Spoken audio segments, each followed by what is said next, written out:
ふわ俺は漫画本を置くと大きなあくびを一つした。大学3年生の俺は銭湯でアルバイトをしている。周りの友達は時給がいいからと飲み屋でバイトをしている子が多いが、俺はこの暇な銭湯で有意義な時間と言っても漫画を読む時間が大好きだった。時間によっては忙しくはなるが、基本的には暇だし、漫画を読んでいる時間にもお金をもらえるなんて最高だった。はい、かずちゃん、これ差し入れ。常連のけいこさんがタッパに入ったおはぎを持ってきてくれた。銭湯に来るたびに何かしら食べ物をくれるので、実はけいこさんが来てくれるのが楽しみだった。この前の肉じゃがも最高でした。あら、ほんと？ありがとう。一人暮らしの高齢女性。俺が唯一の話し相手らしい。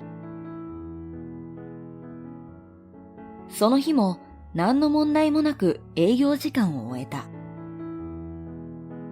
人がいなくなったのを確認すると、女風呂から男風呂までくまなく忘れ物がないかを確認して回った。よし、大丈夫そうだな。一通り確認が終わると、のれんを下ろすために表に出た。おっと。すると、二人の少年が入り口のすぐ前に立っていたので、ぶつかりそうになってしまった。ごめんな。もう今日はおしまいなんだ。薄暗い外でもわかるくらいに、二人は訳ありといった様子だった。俺が断ったせいだろうか、小さな子は泣きそうになっている。ごめん。参ったな。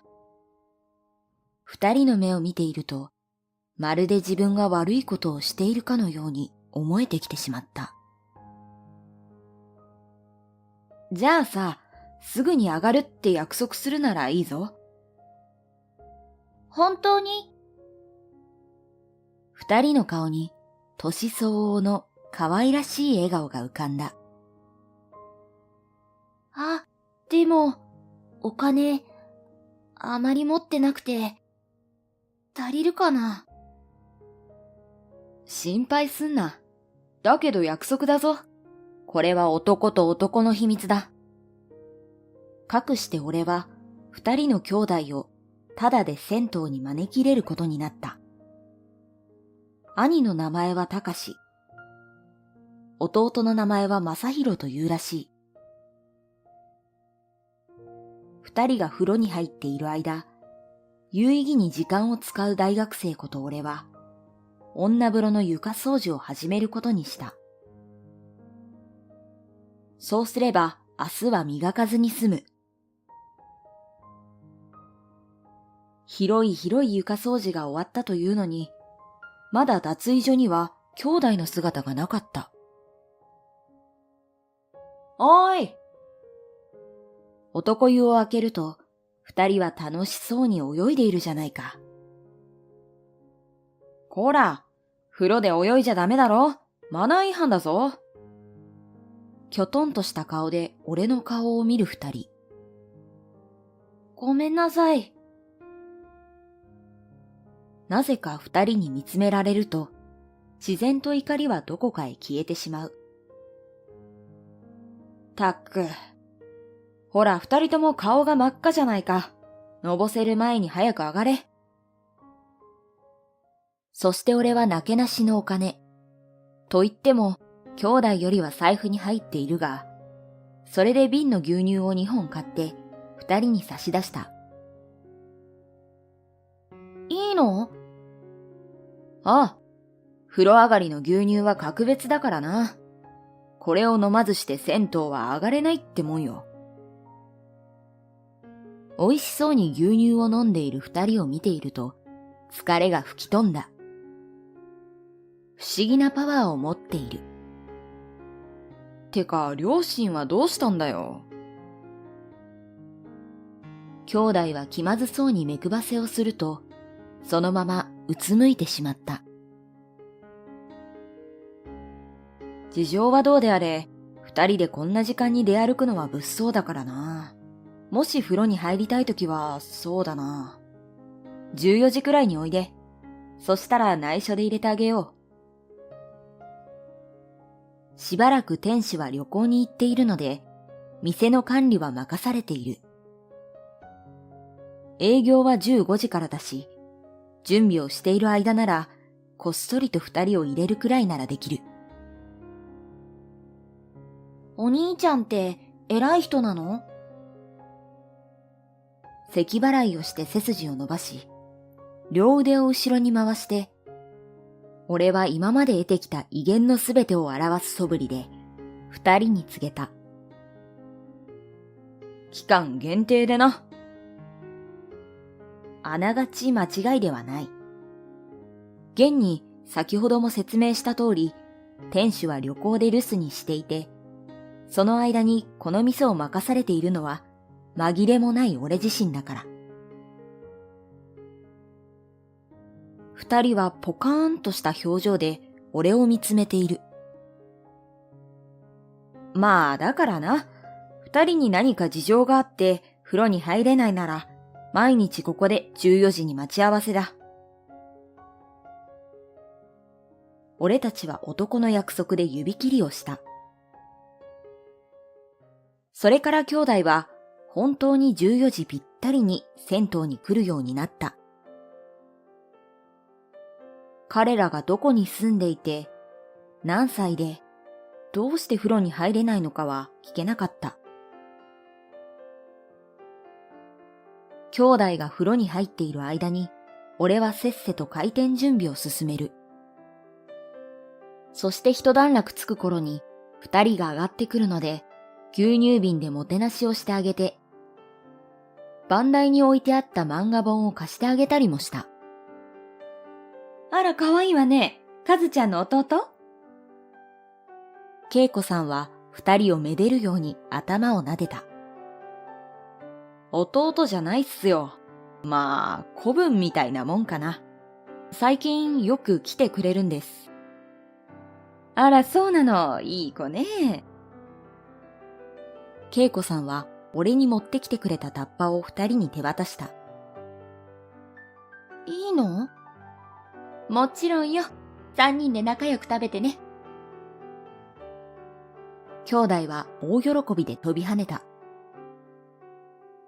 元気いっぱいで偉いわね。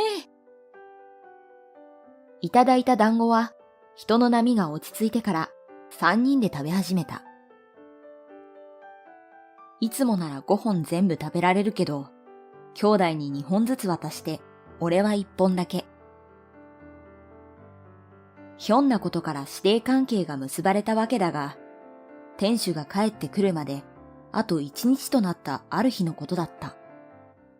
きっちりと14時になれば扉を開ける2人が、今日は10分経っても20分経っても現れることがなかった。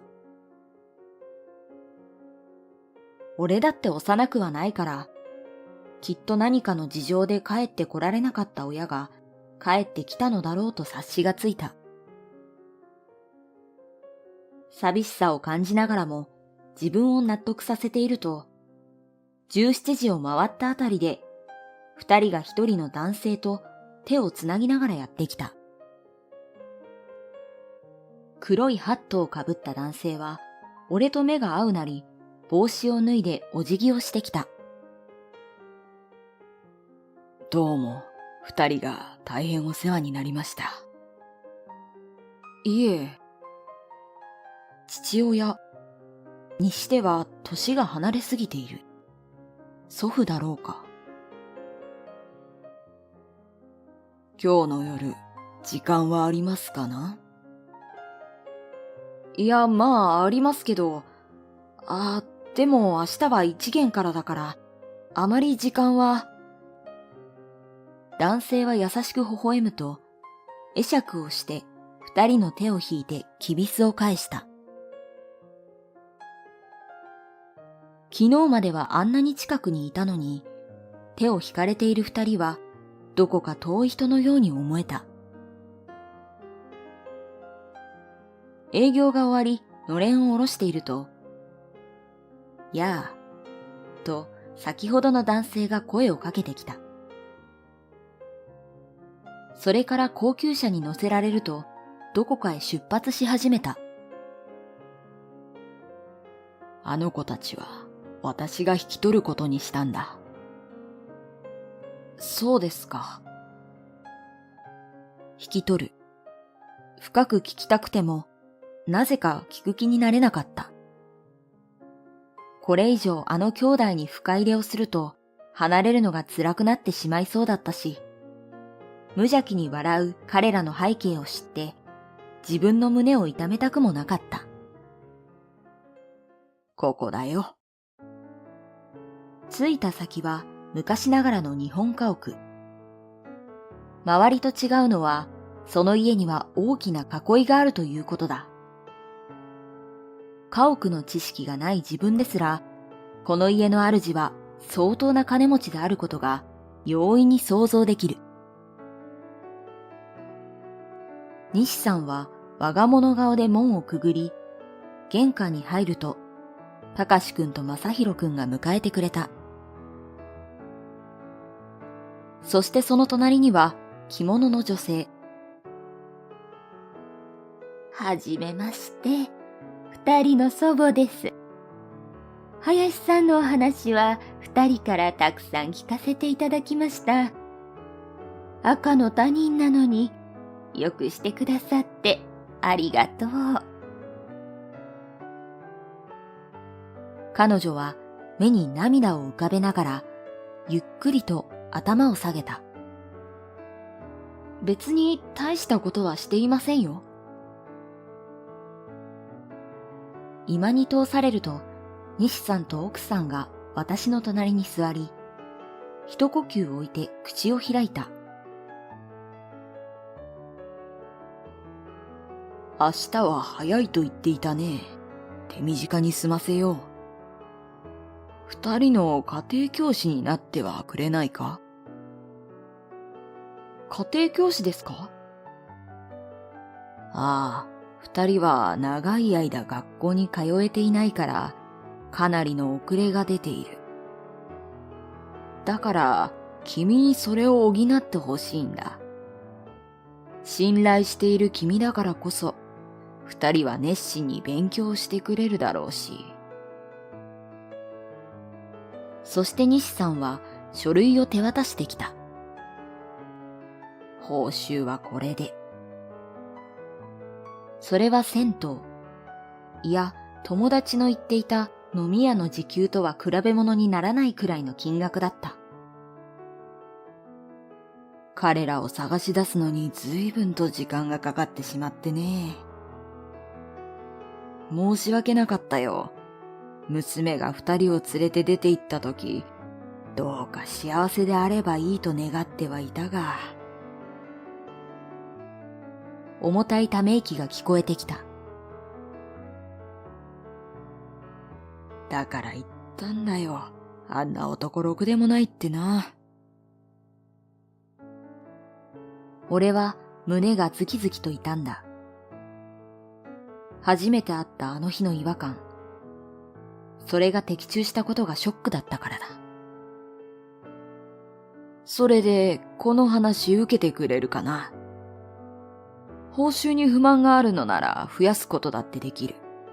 君はいわば命の恩人でもあるからね。俺はゆっくりと首を振った。高い時給なのはとても魅力的だが、俺はあの番台の仕事が好きだった。自由気ままなところが。そうか、残念だよ。西さんは分かりきった様子で何度もうなずいて書類を引っ込めた。いや、どうだった？ 1 週間の天使は。本物の天使はこんがりと肌が焼け、ものすごくご機嫌だった。まあ、いろいろありましたけど、俺、店の後告げますよ。なんて調子のいいことを言うと、天使は肘でこづいてきた。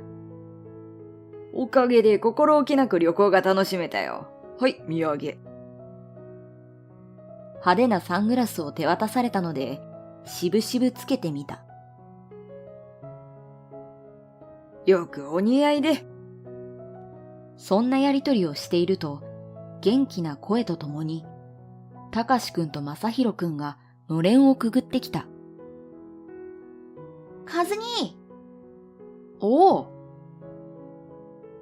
手を挙げて挨拶を交わすと、後ろには西さん夫婦も立っていた。西会長、なぜここに？店主は驚いた顔で口をパクパクとさせている。会長って？てか知ってるんですか？この人のこと。バカ、指をさすな。店主は慌てて俺の指を押さえた。いいんだよ。彼にはとてもお世話になったから。西さんはにっこりと笑った。お世話って、林くんがですか？お礼にここの修繕費を支払わせてくれないか？結構ガタが来ているだろう？確かにところどころひびが入っているが。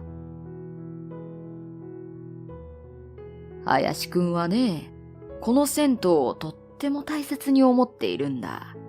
だからこそ、長い間ここが続けれるようにね。店主は俺の顔を見るなり、肩を揺らした。どういうことなんだ？後でしっかり説明してもらうからな。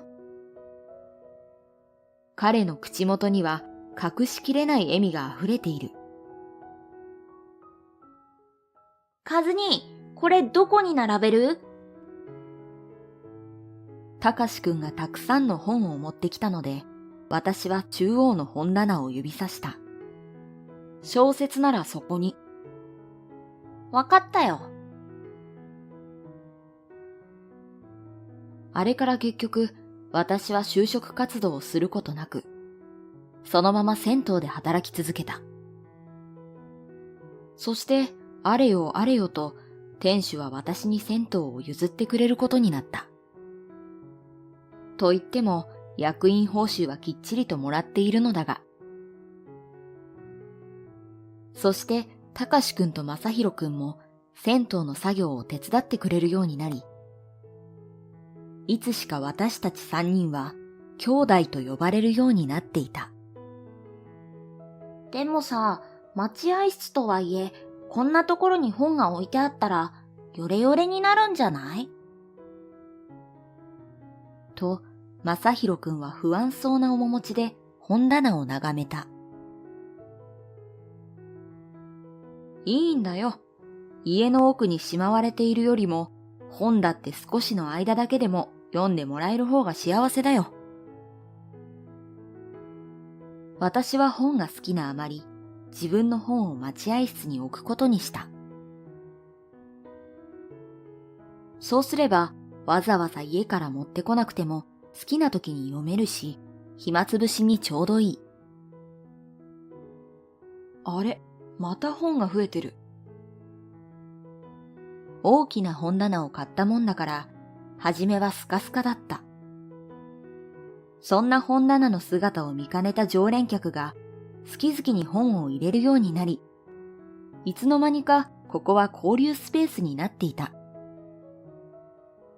見知らぬ誰かのお気に入りの本を手に取り、そしてまた自分のお気に入りの本が誰かの手の中へ。そうして私たちの銭湯は目に見えない縁と絆が育まれている。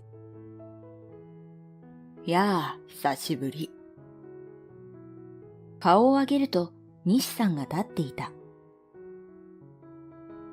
あれ、西さん、お久しぶりです。近くに寄ったものだから、はい、差し入れ。二人は元気にしているかい？私は奥の方を指さした。そこでは、たかしくんとまさひろくんが本の整理をしている。見ての通り、よくやってくれていますよ。西さんは二人の背中に愛おしさが溢れている眼差しを送った。本当にありがとうね。君がいなかったら、あの二人は心を閉ざしたままだったかもしれない。他人をもう一度信じてみようと思わせてくれたのは、紛れもなく君だよ。私は照れくさくなって鼻先をかいた。あの時はほんの少しだけ退屈で暇つぶしにでもなれば、なんてよこしまな理由で二人の相手をしていたけれど、結果的に二人は私にとってもかけがえのない存在となった。そんな二人がじゃれ合う姿を見て、目頭が熱くなることもあった。